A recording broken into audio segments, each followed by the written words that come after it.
The Patreon pick this week, as requested by our lovely patron member Slade by Jay, thank you for the request, was the 2001 film Life as a House.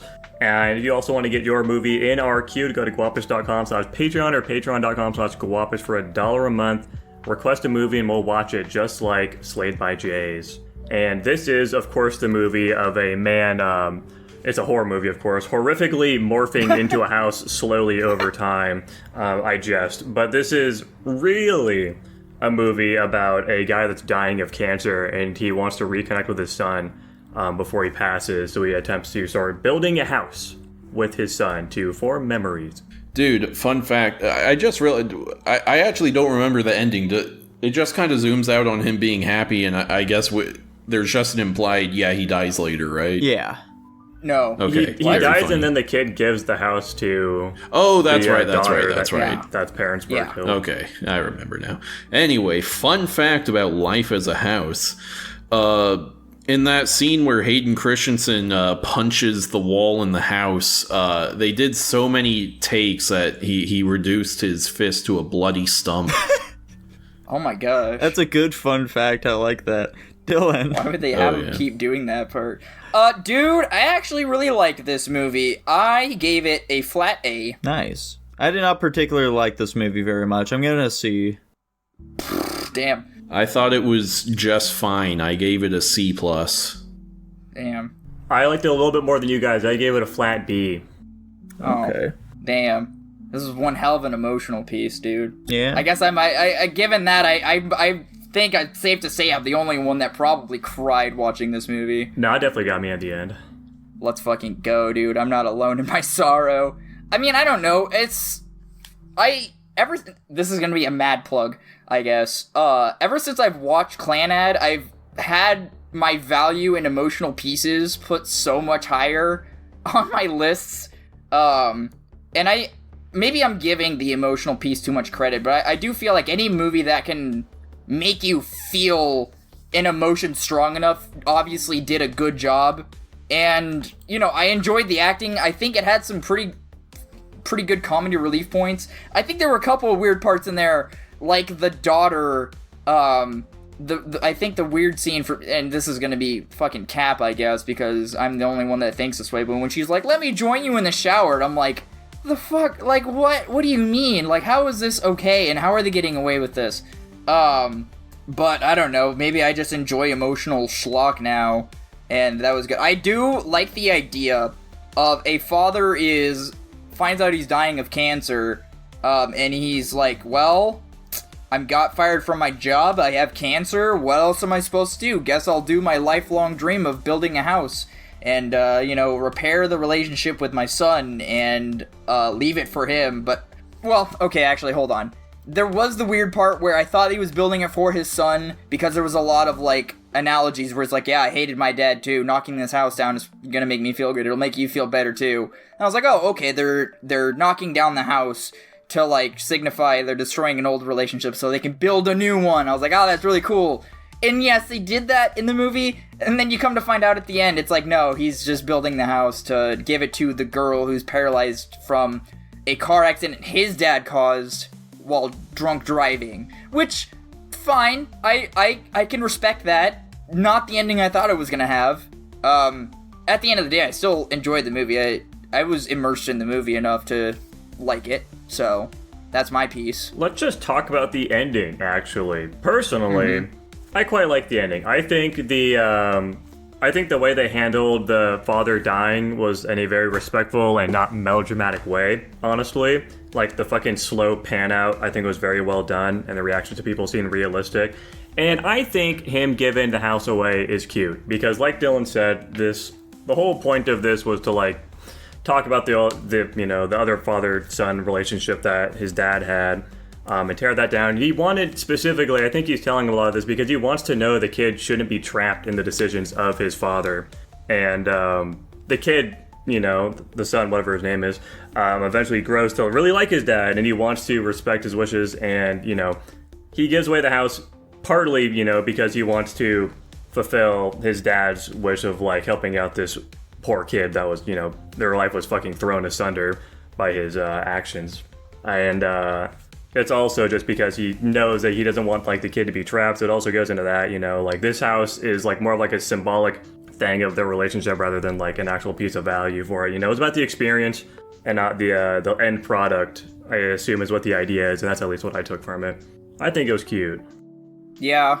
I guess I'll throw in one quick gripe I guess I had with the movie. There was some fucking love hexagons going on in this fucking movie, dude. I swear, Jesus.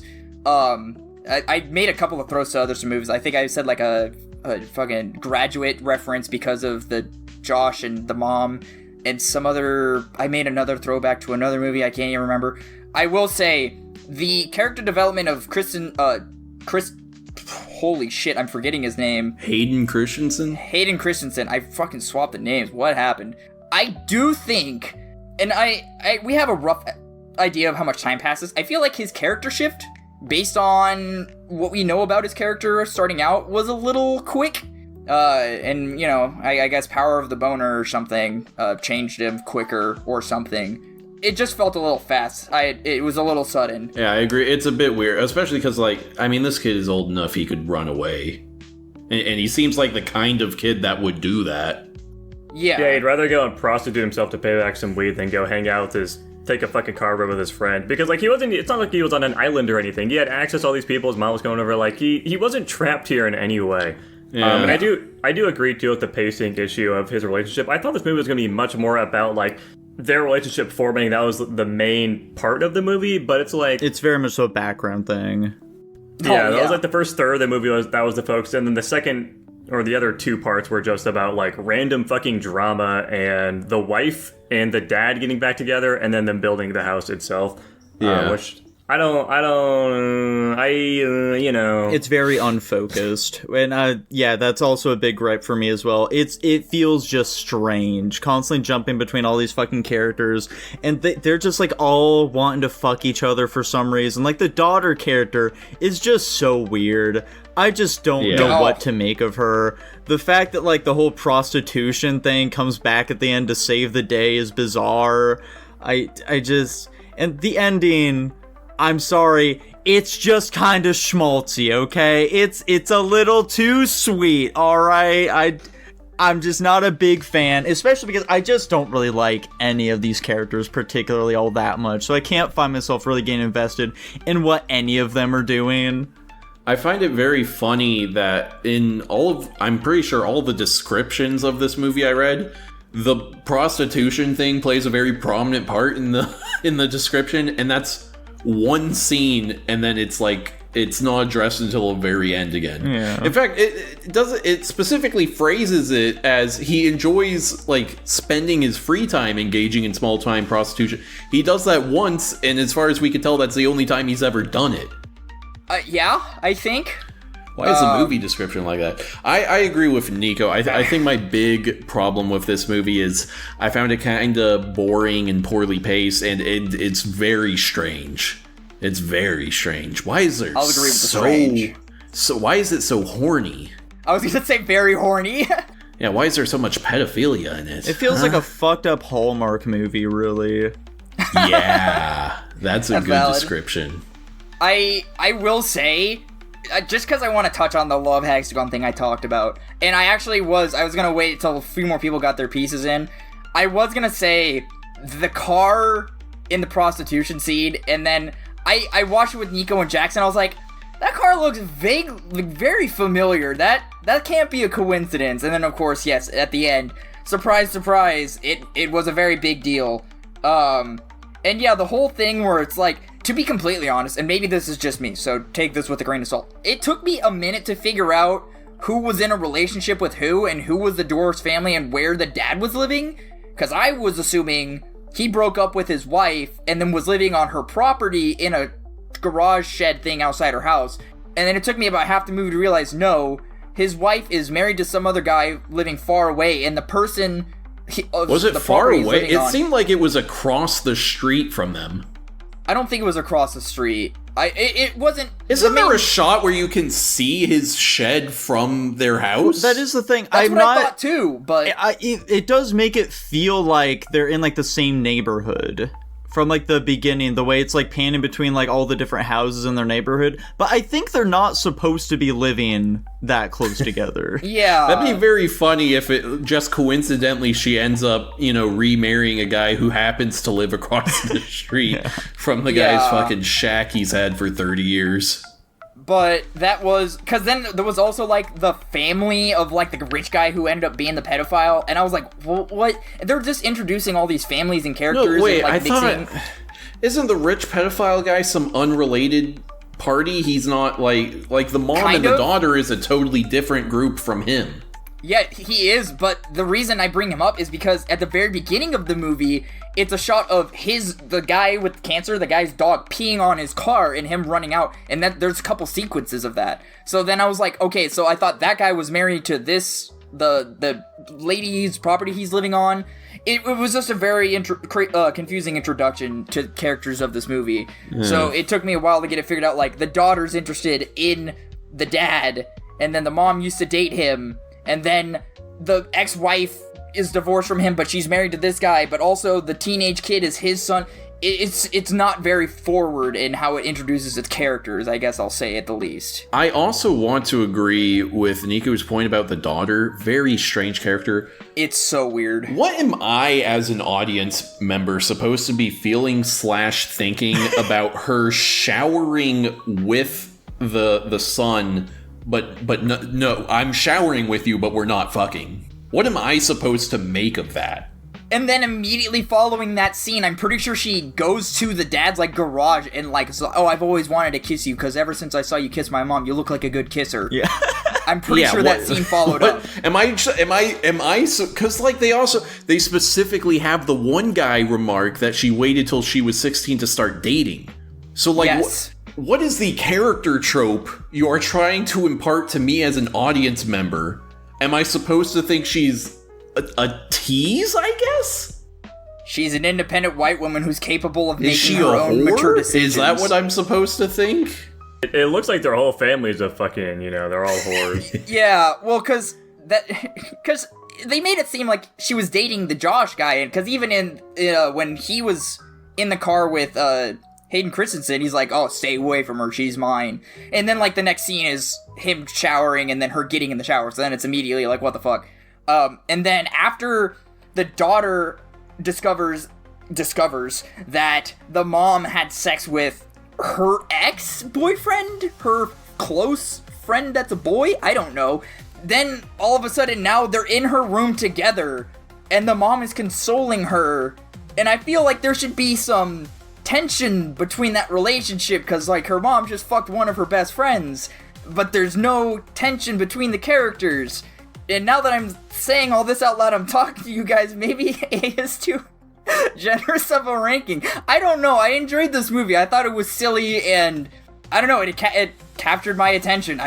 My big synopsis with my wild. my look of this movie is genuinely, it is definitely some, like, Hallmark shit, but I would say a lot of the emotional scenes worked pretty well on me for the most part. I was invested in the relationship between the father and the kid. I think it was well done. Even, like, the stepdad, not the stepdad, but, like, the new dad, I like that relationship. I think his arc's good. I enjoyed it, it didn't seem particularly fake to me. And also, a big part about why I like this movie, outside of just, like, it being cheesy and I like fucking, I guess, cheesy drama bullshit, is that it's so fucking manic, like you guys were just describing, that it's just entertaining. Like, I was just having a fun time with the absurdity of what's going on. Like, it's like some so bad it's good shit for me, where, like, the kid gets fucking prostituted, that's ridiculous, and then goes and has, like, a big emotional moment right after, hilarious. And then the movie ends by the kid's prostitute thing saving the fucking day, ridiculous, it's just fucking funny as hell to me, and I was just having a good time. It was, like, really a balance. It was like, this is hilarious because it's so stupid, and also I genuinely am, like, invested in this relationship. It was a two-part thing. What's funny about, like, the prostitution thing paying off is that, like, in the context of the movie, all that means is that, because, like, the only reason the neighbor guy was trying to fuck them over is because, like, the dog keeps, like, pissing and shitting on his yard. And so they're just making it, fuck you, buddy. We're gonna fuck up your lawn, and you don't get anything out of it. And we don't even see him do anything where it's like, yeah, he's a complete dickhead. He deserves to have his lawn pissed on all the time. In fairness, we saw him attempt to have sex with an underage man. Oh, well, you know. We can look past that. At one, I guess it is like sort of a metaphysical, like karmic thing that's coming down at that point. So fair enough. I feel like they could have maybe alluded something more than that at the very end, though. I feel like it came out of nowhere.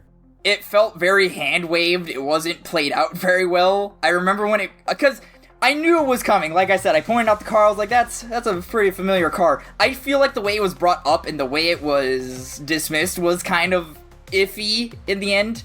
And maybe this means nothing, but I think there's something poetic about, in regards to what Jackson was saying about this movie being chaotically fun.